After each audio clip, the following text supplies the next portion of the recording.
Error दाखवते, म्हणून serially machine त्या ठिकाणी जोडणी करून घ्यायची आहे।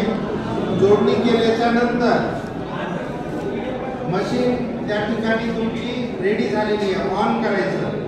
ऑन केल्याच्या नंतर जे काही मतदान आहे ते तुम्हाला मतदान करून बघायचं आहे। त्या ठिकाणी सुरुवातीला त्यामध्ये मतदान आहे का चेक करणं, टोटल बटन दाबल्याच्या नंतर तुम्हाला त्यामध्ये जुनं काही मतदान असेल तर ते दिसतं, असेल तर क्लिअर करायचं, नसेल तर मॉकपॉलची जी प्रोसेस आहे ती मॉकपॉलची प्रोसेस तुम्हाला त्या ठिकाणी करायची आहे। जो टाइम सांगितलाय त्या टाइमला मॉकपॉल करायचा आहे।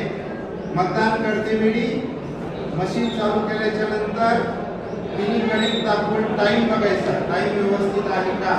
10 मिनिटाचा जर फरक असेल तर काही प्रॉब्लेम नाही।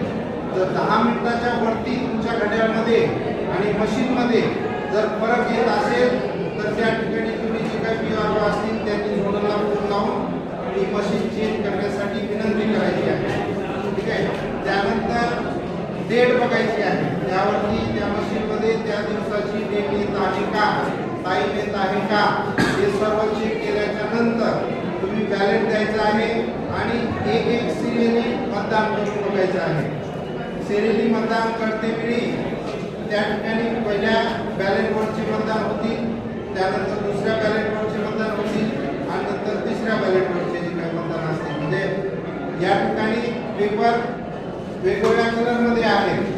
हा नगर अध्यक्षाचा आहे पिंक कलरचा, त्या ठिकाणी कॅन्डिडेटला एक मतदान करायचं आहे, परंतु आपल्याला मॉकपॉल करते सगळ्यांना आपण उमेदवाराला करतो। प्रत्यक्ष मतदानाच्या वेळेस ज्यावेळेस उमेदवार येईल त्या ठिकाणी इथं एक मतदान करेल, त्यानंतर व्हाईट कलरची जी मतपत्रिका आहे त्या ठिकाणी एक मतदान करेल आणि तिसरी जी या ठिकाणी कलरची पत्रिका आहे त्या ठिकाणी एक मतदान करेल। असे 3 केल्याच्या नंतर तुम्ही दुसऱ्या कॅन्डिडेटला त्या ठिकाणी बॅलेट देऊ शकता।